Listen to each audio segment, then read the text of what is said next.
The Galactic Covenant was an alliance of 200 alien civilizations, each one older and more powerful than Earth.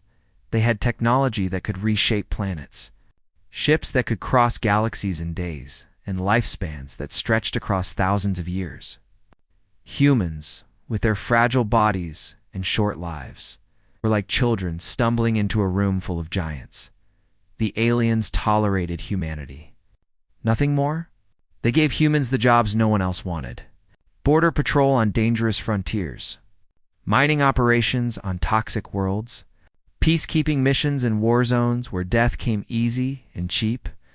Sergeant Marcus Cole was one of these humans.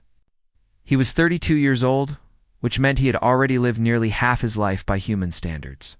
Among aliens who lived for millennia, it was barely a heartbeat. Marcus served on Alunos Prime, a diplomatic moon orbiting the throne world of the Alunar Empire. The Alunari were beings of living light. Their skin glowed with colors that shifted like northern lights on Earth. When they felt joy, they blazed gold. When they felt sorrow, they dimmed to soft blue. Their cities had no lamps because the people themselves were the light. They were beautiful. They were powerful. And they looked at humans the way humans might look at insects. Marcus did not mind. He did his job, followed his orders, and spent his free time reading old Earth poetry in his small bunk. He was quiet and plain and utterly unremarkable. No one noticed him, and that was fine. Then came the day that changed everything. The Galactic Covenant demanded proof that humanity was committed to the Alliance. They wanted a unity marriage, a symbolic union between a human and a member of another species. It was meant to show that humans valued connection over conquest. The Alunari Emperor smiled when he heard this demand. He had the perfect candidate. Princess Velara Cassera was his eldest daughter. By all rights, she should have been the most desired bride in the galaxy. She was intelligent, educated, an heir to an empire that controlled 100 star systems, but no one wanted her. Among the Alunari light was everything. It showed health, emotion, status, and divine blessing. A bright Alunari was considered beautiful and favored by the gods. A dim one was pitied. Velara did not glow at all. She had been born without bioluminescence. Her skin was pale silver, cold and dark like a moon that had never known a sun. In a civilization of living stars, she was a shadow. The priests called her the Void Princess. They said her birth was a curse, a sign of divine anger. Prophecies claimed that any bloodline joined with hers would wither and die.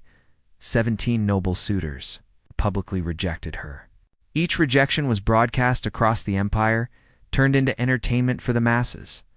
People laughed at the princess no one wanted. Her own father could barely stand to look at her. So when the Covenant demanded a unity marriage, the Emperor saw his chance. He offered Velara. He expected the humans to refuse. What species would accept a bride that even her own people had thrown away?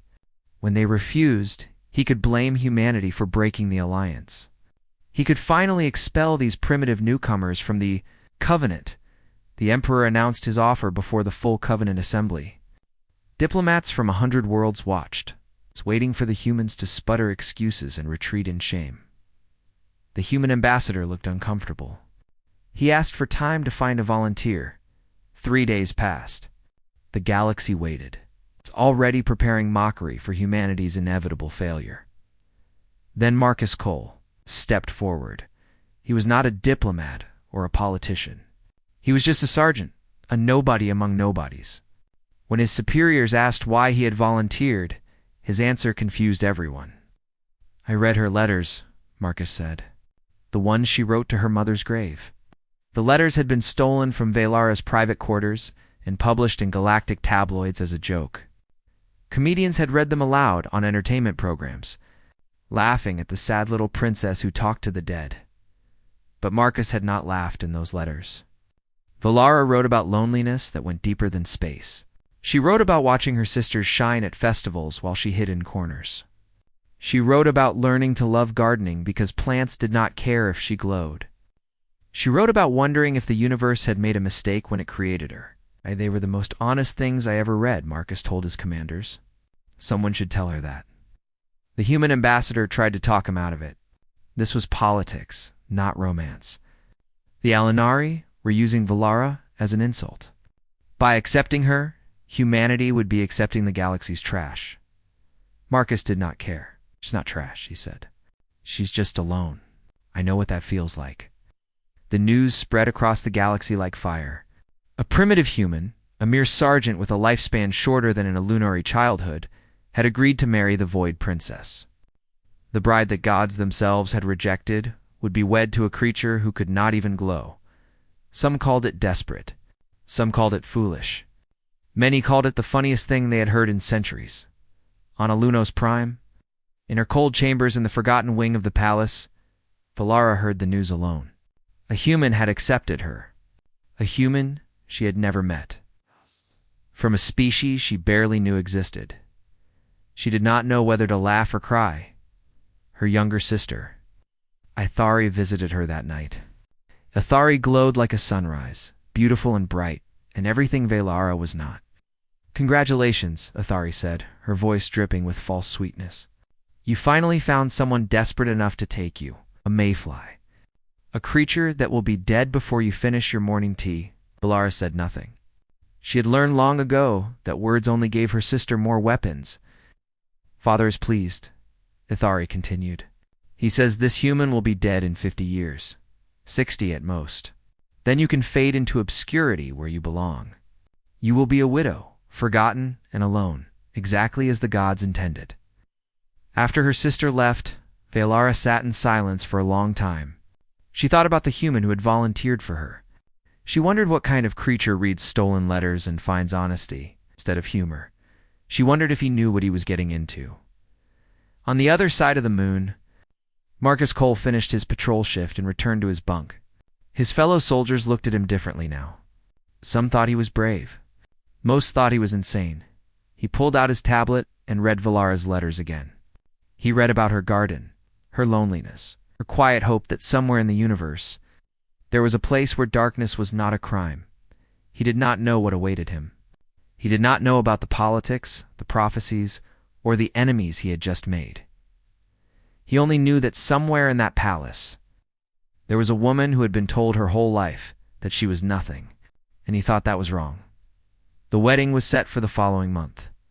The galaxy watched and laughed. Certain this was nothing more than a joke. They had no idea what humans were capable of when they decided to care about something, and they had no idea what the Void Princess would become when someone finally saw her as more than darkness. The wedding was designed to be a humiliation. The great hall of the Illuminari Palace blazed with light. 1,000 nobles had gathered, their bodies glowing so intensely that the air itself seemed to burn. Colors danced across the walls as the guests displayed their radiance.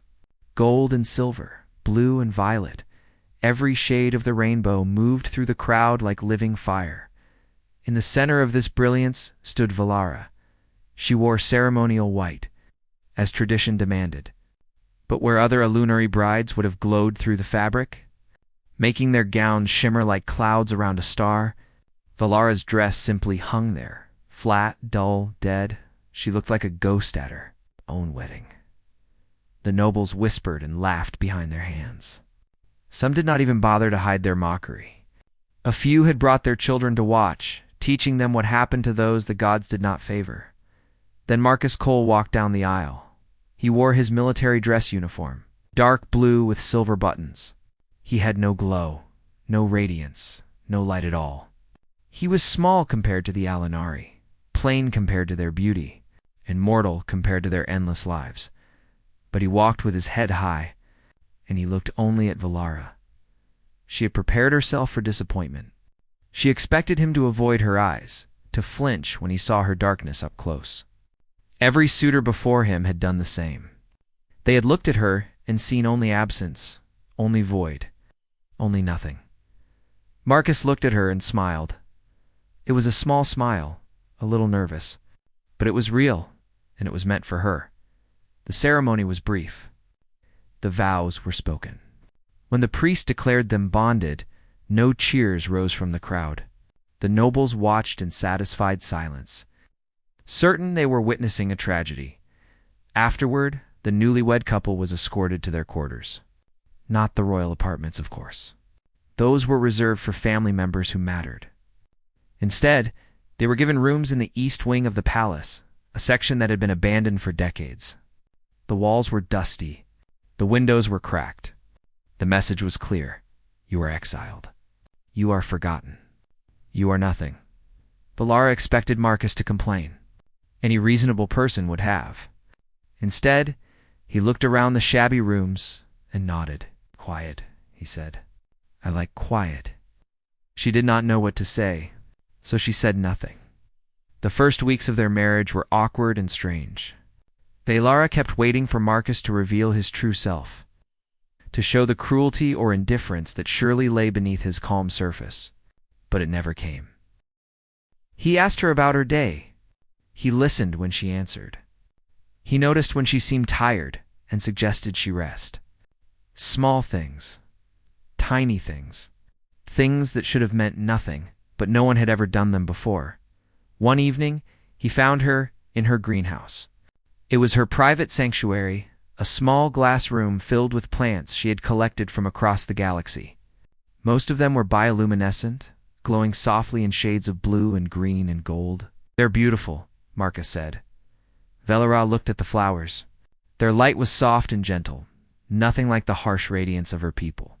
She had grown them from seeds, nurtured them through sickness. Celebrated when they finally bloomed, they glowed for everyone except her. I grow them because at least something in this palace will shine, she said. There was bitterness in her voice, old and deep, even if I cannot. Marcus was quiet for a moment. Then he said something that made her stop. On Earth, we had a flower called the moonflower. It only bloomed in darkness. People used to sit outside all night just to watch it open. Valara turned to look at him. He was not glowing, not lying, not trying to flatter her. He was just telling her about a flower that loved the dark. Why are you being kind to me? She asked. He seemed surprised by the question. Why wouldn't I be? She did not have an answer. As more weeks passed, Valara began to notice something impossible. The Alinari sense the world through light. They read emotions by watching how someone's glow changed. They found people by following their radiance. In crowds, they navigated by the brightness of those around them. Valara had no light to read. Among her own people, she was invisible. They literally could not see her. But Marcus always knew where she was. He heard her footsteps, soft as they were. He noticed the rustle of her clothes, the rhythm of her breathing, the small sounds she made without thinking. When she entered a room, his head turned toward her. When she was upset, he asked what was wrong. He saw her. How do you do that? She demanded one day. How do you always know? Marcus looked confused. Know what? Where I am. What I'm feeling. My own family walks past me like I'm furniture. But you always see me. We thought about it for a moment. Humans evolved on a planet with a day-night cycle. Half our lives were spent in darkness. We learned to use our other senses. Hearing, smell, the feeling of air moving when someone walks by. He shrugged, like this was obvious. You're not invisible to me, Valara. You're the clearest thing in any room I'm in. She stared at him. No one had ever said anything like that to her. The Alinari prized light above all things. A species that valued darkness was beyond their understanding. But humans were creatures of the dark. They had evolved as hunters who stalked prey under moonless skies. They had survived ice ages by huddling together in caves where no light reached. They had learned to read faces, voices, body language because their survival depended on understanding others. To Marcus, Valara's lack of light was not a defect. It was simply who she was. And he had spent his whole life learning to see in the dark. She began to read about Earth. She found records of human history, human customs, human ways of thinking. What she discovered amazed her. Humans formed bonds that defied logic. They kept animals as companions, not servants. They built monuments to people who had died centuries ago. They told stories about love that outlasted death. Among the Alinari, marriage was a political alliance. Light joined with light to create brighter offspring. There was no talk of love, only advantage. But humans married for different reasons. They married because they wanted to face life together. They married because loneliness was a wound and partnership was the cure. She began to wonder if Marcus saw her as more than a political arrangement then. Her sister came to visit. Athari swept into their dusty quarters like a storm of light.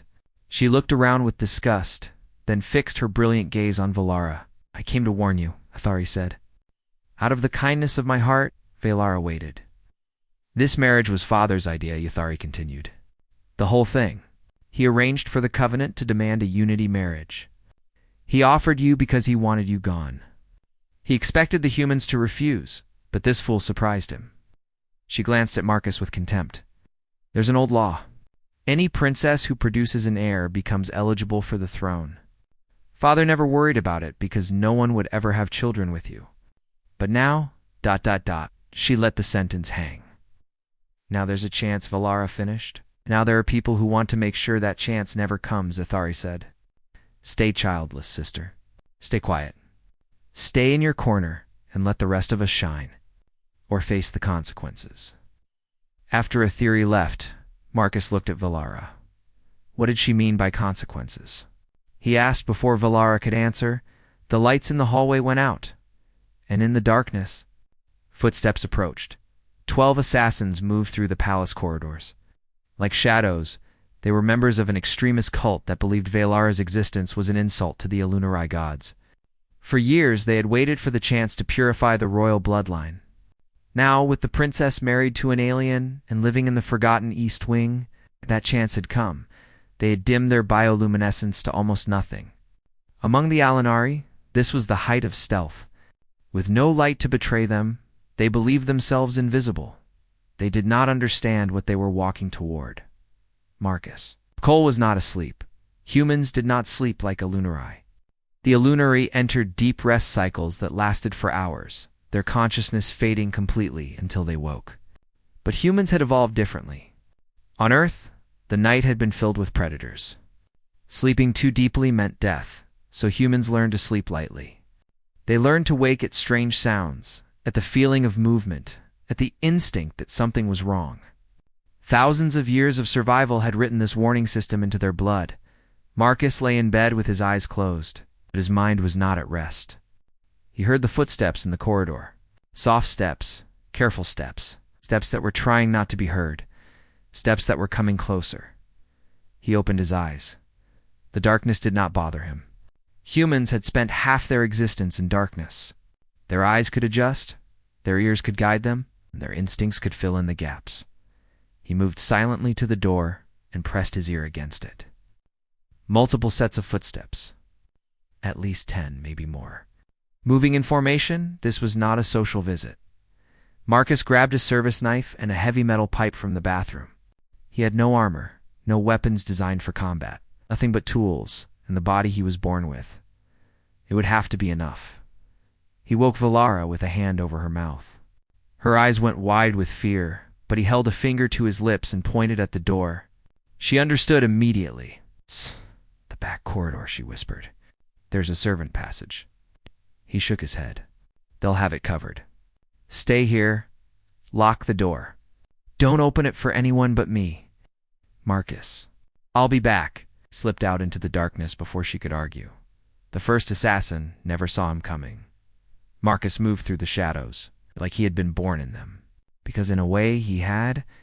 Humans were not the fastest species. They were not the strongest.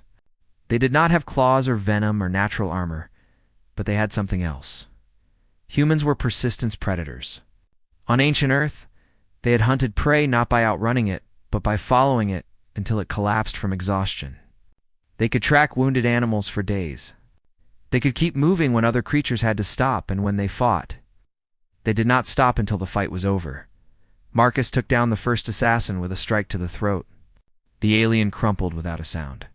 Marcus caught the body before it hit the floor and lowered it silently. 1 down, 11 to go.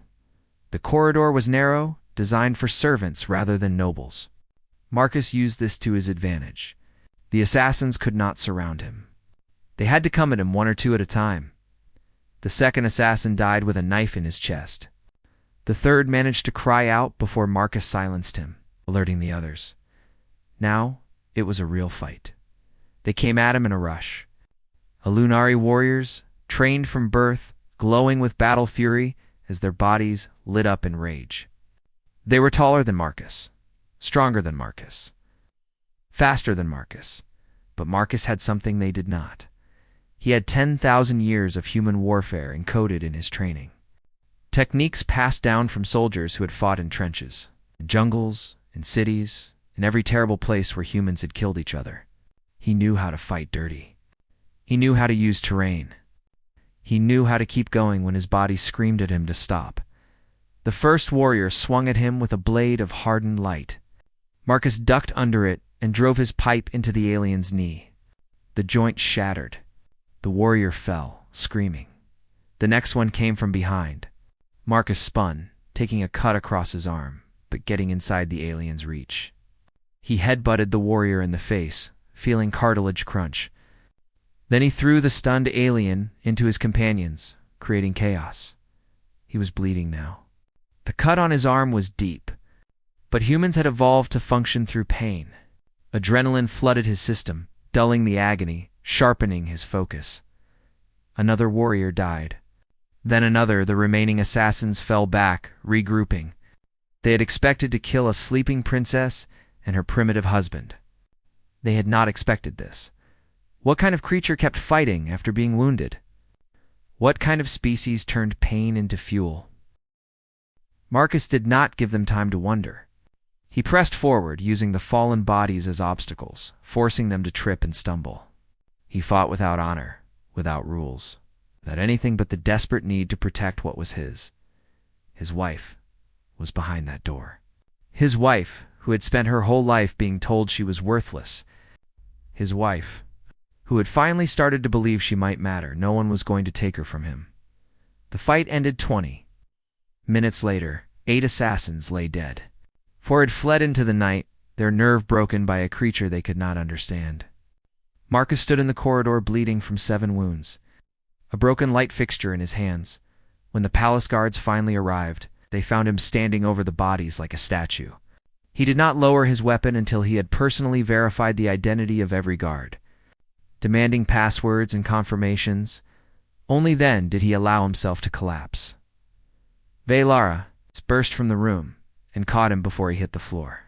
She screamed for medics, for help.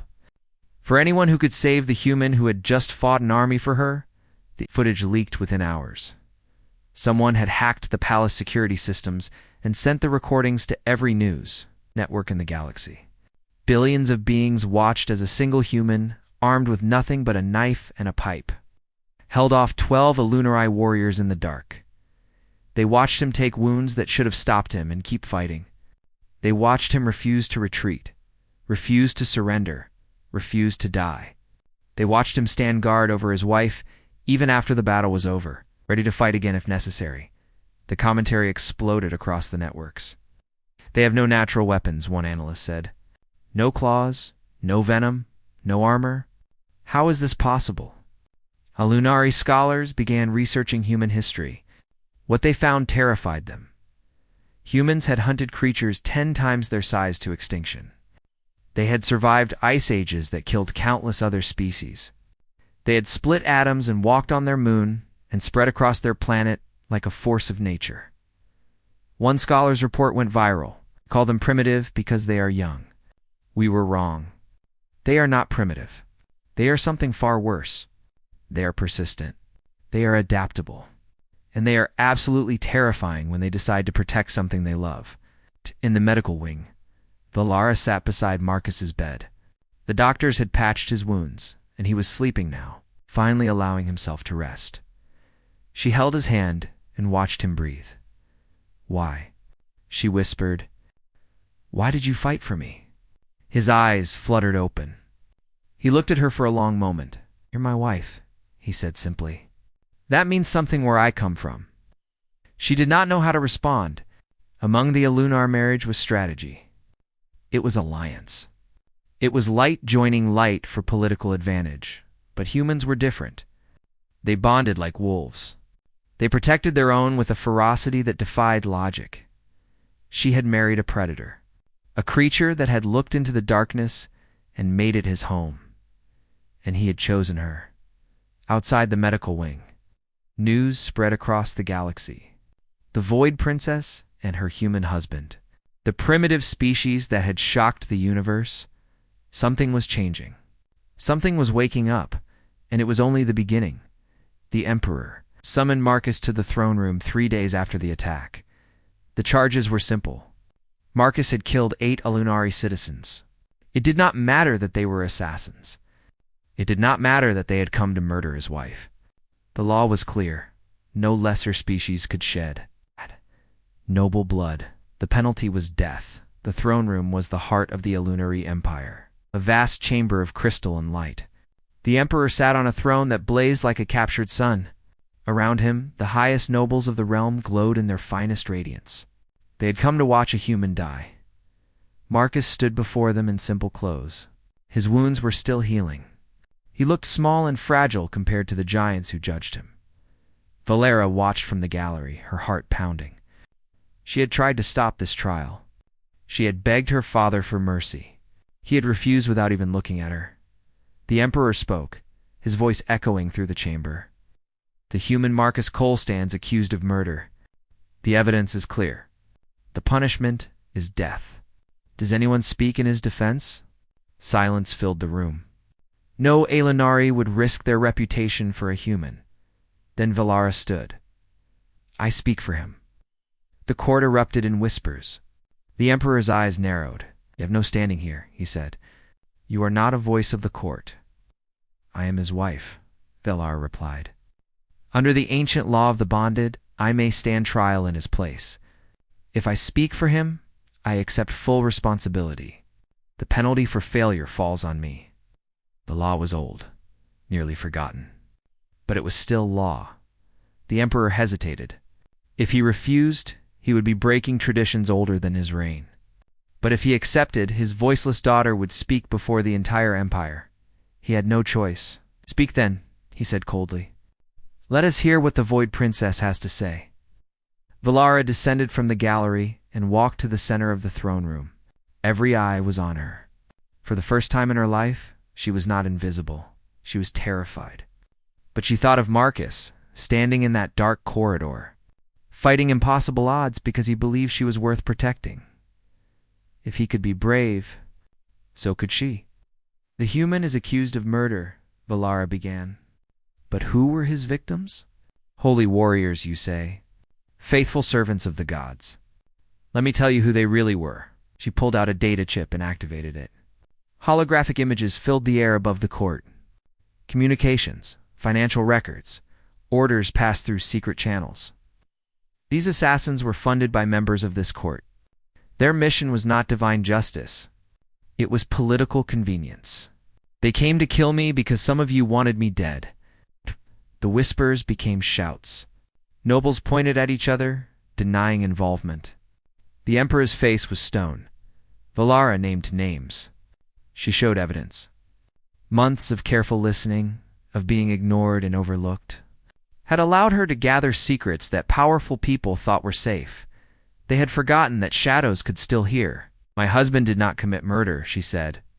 He defended his wife against assassins that this court protected. If that is a crime, then justice in this empire means nothing. The evidence was undeniable. 3 noble families were implicated. Their members tried to flee the chamber, but were stopped by guards, who suddenly remembered their duty. The Emperor had no choice but to acknowledge the conspiracy. He declared Marcus innocent, his voice tight with barely controlled rage. But Valara was not finished. I have one more announcement, she said. Under the laws of succession, any princess of the blood who has fulfilled the marriage requirement may declare herself a candidate for the throne. Today, I make that declaration. I am Valara Kasara, eldest daughter of the Emperor, and I claim my right to be considered for succession. The court exploded. Her sister Athari screamed in fury. The nobles shouted objections. The Emperor rose from his throne, his glow so intense that lesser beings had to look away. But the law was the law. Valara had met every requirement. She was married. She was of royal blood. She had the right. You dare, the Emperor said, his voice shaking with anger. Valara met his gaze. She did not glow, but in that moment, she did not need to. Called me the Void, she said. You meant it as a curse. But I have learned something from my husband. In the stories of his people, the void is not nothing. It is where everything begins. Stars are born from darkness. Galaxies rise from emptiness. And I am done being ashamed of what I am. She turned to face the assembled nobles. You have spent your lives worshipping light. But light blinds as much as it reveals. You did not see the conspiracy in your own court. You did not see the value in your own princess. And you did not see what humans truly are until one of them showed you. She pointed at Marcus. He saw me. He saw me when none of you could. Perhaps that is because humans do not fear the dark. Perhaps that is why they will inherit the stars while you fade into irrelevance. The court was silent. No one had ever spoken to them this way. No one had ever dared in the days that followed. The galaxy changed. Word of Valara's declaration spread across the Covenant. Other species, those who had been dismissed and exploited like humanity, began to rally around her cause. She represented something new, proof that the old hierarchies were built on prejudice, not merit. Human diplomats quietly offered their support. Trade alliances shifted. Economic pressure began to build against the Alinari Empire from directions it had never expected. The lesser species were waking up. Marcus received messages from human soldiers across the galaxy. They had seen the footage of his fight. They had read about Valara's speech. They were ready to stand with her. She's one of us now, one message read. And we don't leave family behind. For the first time in centuries, the Illuminary Empire faced a real challenge. Not from military might or economic power, but from an idea. The idea that darkness was not a curse. The idea that lesser did not mean worthless. The idea that the universe was big enough for everyone to shine. Valara and Marcus stood together in their quarters, watching the news feeds pour in. Support messages from 100 worlds. Protests against Illuminari arrogance. A movement growing where there had been nothing. Are you ready for this? Marcus asked. Valara looked at him. The human who had seen her when she was invisible. The soldier who had bled for her.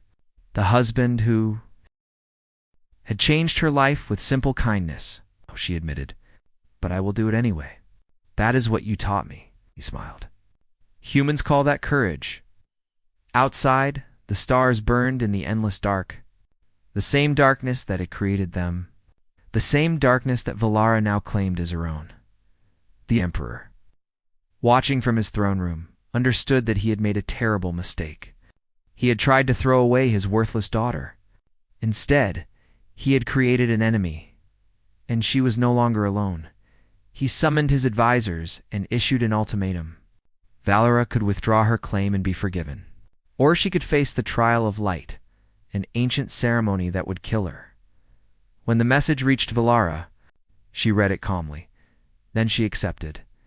The trial of light was the oldest ceremony in Illuminari history. It was designed to prove divine favor. The candidate would enter the Temple of Origins, a sacred chamber sealed for millennia. There, they would project their inner light outward, illuminating the temple with their radiance. Those blessed by the gods shone like supernovas. Those unworthy produced nothing. For Valara, it was a death sentence. She had no light to give. The trial would expose her emptiness before the entire galaxy, proving once and for all that the gods had rejected her. The Emperor smiled when she accepted.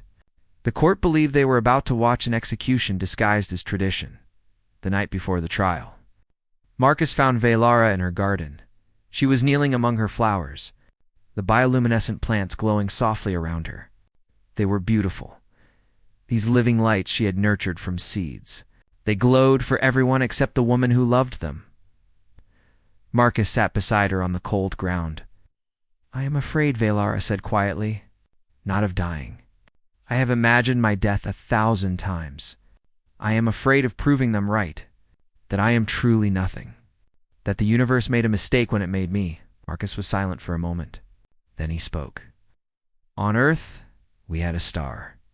Our sun, it was bright enough to kill us. Too much exposure, and humans would burn, go blind, develop cancers that ate them from inside. But we did not evolve to produce our own light. We evolved to survive despite it. Picked up a moonflower seed from a small pot beside them. Humans built shelters. We made tools. We shaped the world around us because we could not change what we were. We did not shine Valara. We endured. And here we are, spreading across the galaxy, while older species fade. He placed the seed in her hand. You do not have to glow. You just have to show them what you are made of. Then he gave her something else. A small data chip. What is this? She asked. Messages, he said. From across the galaxy. I asked people to write to you. People who call themselves the Voidborn. She activated the chip. Thousands of messages filled the air. Humans who had grown up poor and ignored. Velith miners who had been told their species was only good for labor. Korath workers who had never been allowed to dream of more. Beings from every corner of the galaxy who had watched the Void Princess stand up and fight. They wrote about hope. They wrote about seeing themselves in her struggle. They wrote about finally believing that darkness was not a curse. One message was from a human. Child on Earth, it said. My mom says I am too quiet. She says I need to shine more. But I watched you on the news. You are quiet too. And you are the bravest person I ever saw. Thank you for showing me that quiet can be strong. Valara's hands trembled. You already shine, Marcus said softly. They just needed different eyes to see it. The next morning, the galaxy watched as Valara entered the Temple of Origins. The temple was ancient beyond measure. Its walls were carved from stone that had existed before the Alinari discovered fire. Its ceiling stretched up into darkness. At its center was a circular platform where candidates had stood for countless generations. Valara walked to the platform alone. She wore simple white robes. She carried nothing but herself. The nobles of the Empire watched via broadcast, waiting for her humiliation. The Emperor sat on his throne, satisfaction already spreading across his luminous face. Her sister Athari smiled in anticipation. The trial began. Valara stood in silence. The court waited for light that would never come. Seconds passed. Then minutes. Nothing happened. Whispers spread through the watching crowd. She was failing, just as everyone expected. The Void Princess had nothing to give. Then Valara spoke. Her voice echoed through the ancient chamber, carried by systems older than human civilization. You expect me to glow, she said. You expect me to prove my worth by becoming something I am not. But I will not pretend. I will not fake light I do not have. Instead, I will show you something true. She turned to the temple walls. Ancient shutters sealed the chamber from the outside universe. They had been closed for 10,000 years. Keeping the sacred space pure, Valara walked to the controls that no one had touched in millennia. She pressed her hand against them, and she opened the shutters. Light poured in. Not her light. Not a Lunari light, but the light of the universe itself. Stars. Billions of them. Galaxies spiraling in the infinite dark. The glow of nebulae where new suns were being born. The radiance of creation pure and overwhelming. The temple had never seen real starlight. It had only known artificial glow generated by Lunari bodies. Now the truth of the cosmos flooded through its ancient walls. Valara stood in the center of it all, her silver skin reflecting the light of 1 trillion distant suns. You worship light, she said, her voice ringing clear. But you have forgotten where light comes from. She raised her arms to the stars above. Every sun was born from darkness. Every galaxy emerged from the void. The universe itself began in emptiness and created everything you see. Light does not exist despite the dark. It exists because of it. She lowered her arms and faced the watching empire. I am Valara Kathsera. I am the void, and I am done being ashamed of the darkness that births stars. The court was silent. The emperor stared at the spectacle before him, unable to speak. For the first time in their history, the Alinari saw their sacred temple filled not with personal radiance, but with the raw truth of the cosmos. Scholars immediately began searching the ancient texts. What they found changed everything. The original prophecies had been mistranslated over the centuries. The true words read, "The worthy shall illuminate the path, whether the light comes from within or without." Valara had not failed the trial. She had fulfilled it in a way no one had imagined possible. The succession was transferred that same day. The emperor had no legal grounds to refuse. The law was clear, and Valara had satisfied its requirements. She became Empress Valara the Voidborn, first of her name, ruler of the Illuminary Empire. 1 year later, the galaxy had transformed. The Galactic Covenant had rewritten its laws. Lesser species were no longer lesser. Humanity stood as equal partners in the alliance. Trade flourished. Conflicts decreased. For the first time in cosmic history, the many were valued as much as the few. Empress Valara ruled from the same palace that had once imprisoned her. She tore down the walls of the East Wing and turned it into a garden open to all. Humans and Alinari walked together through flowers that glowed beside moonflowers from Earth. Marcus Cole remained Sergeant Marcus Cole. He refused every title. Valara offered him. He said he was happy just being her husband. At night, they slept in chambers filled with starlight. The shutters were never closed again. Between them slept their daughter. She was small and beautiful, a silver skin like her mother. Among the Illuminari court, many wondered if she would carry her mother's curse, but in the darkness of night, when the artificial lights were dimmed and only stars shone through the windows, something wonderful happened. The child glowed softly, gently, a light that pulsed with her heartbeat, warm as sunrise, tender as hope. She was not pure Illuminari. She was not pure human. She was something new, something that carried the best of both peoples. Marcus held his wife's hand as they watched their daughter dream. Her tiny glow reflected off the walls, mixing with the starlight. "She shines," Valara whispered. "She always did," Marcus replied. "She just needed time to show it." Outside, the universe stretched on forever. Darkness and light woven together, each making the other possible. It had always been this way. It would always be this way. And in a palace built by beings of light, the daughter of darkness finally found her place among the stars.